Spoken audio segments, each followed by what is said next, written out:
বিএনপির একজন কর্মী হিসাবে আমি বিশ্বাস করি রাজনীতির মূল উদ্দেশ্য কেবল ক্ষমতায়ন নয়, বরং রাষ্ট্রীয় উন্নয়ন এবং জনগণের অভিপ্রায়ের বহিঃপ্রকাশও এর একটি অবিচ্ছেদ্য অংশ।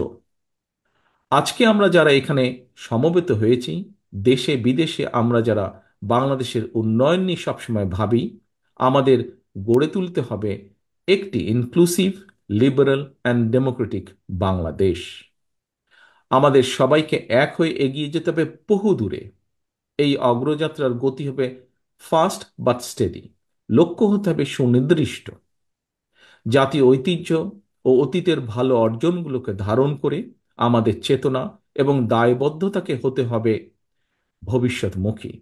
গণতান্ত্রিক ধারার রাষ্ট্র পরিচালনায় আবদ্ধ থাকলে চলবে না। শুধু আমাদের উৎসাহ দিতে হবে আধুনিকতাকে, বরণ করে নিতে হবে অভিনবত্বকে, সামনের দিকে দৃষ্টিপাত করে আলিঙ্গন করে নিতে হবে সমাজের বিভিন্ন শ্রেণী পেশা মানুষের চিন্তাধারাকে, যা পরবর্তীতে পরিবর্তন করবে রাজনৈতিক সংস্কৃতিকেও।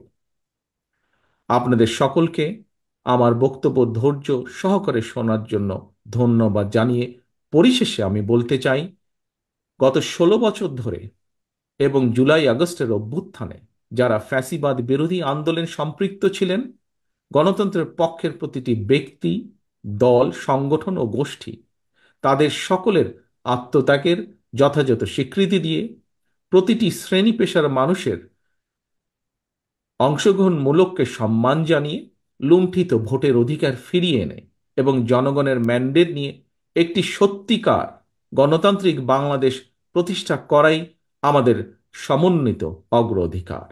আপনাদের সকলের সুস্থতা কামনা করে আমার বক্তব্য শেষ করছি। আল্লাহ হাফেজ। বাংলাদেশ জিন্দাবাদ। বাংলাদেশ জাতীয়তাবাদী দল জিন্দাবাদ।